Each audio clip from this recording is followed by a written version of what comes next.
அனைவருக்கும் வணக்கம். தேர்தல் முடிந்த பிறகுதான் டிஎன்இபியில் உள்ள காலி பணியிடங்களுக்கான அறிவிப்பு ஒவ்வொன்றாக வெளியிடுவார்கள்.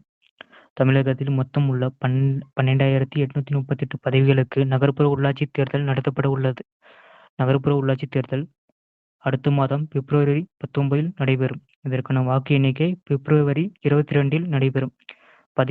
பதவியேற்பு மார்ச் 2 நடைபெறும். வேட்புமனு தாக்கல் துவக்கம் ஜனவரி 28 துவங்கப்படும். வேட்புமனு தாக்கல் இறுதி நாள் பிப்ரவரி 4 முடியும். வேட்புமனு பரிசீலனை பிப்ரவரி 5. வேட்புமனு வாபஸ் பெற வேண்டிய கடைசி நாள் பிப்ரவரி 7.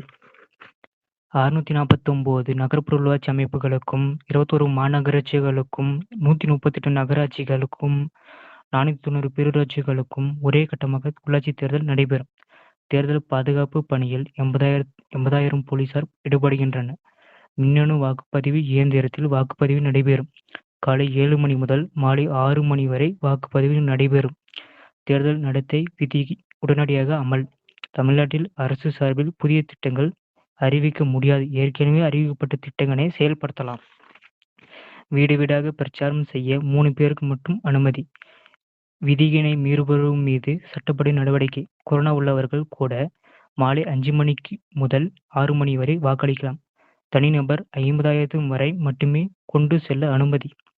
நாளை அனைத்து மாவட்ட ஆட்சியர்களுடன் மாநில தேர்தல் ஆணையர் பழனிக்குமார் காணொலி வாயிலாக ஆலோசனை நடத்த உள்ளார்.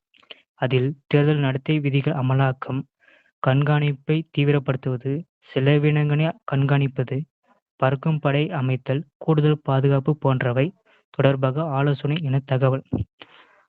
அவ்வளவுதான் நண்பர்களே. இன்னும் 1 மாசத்துக்கு டிஎன்இபி அறிவிப்பு வரத்துக்கு வாய்ப்பே இல்லை. நன்றி, வணக்கம்.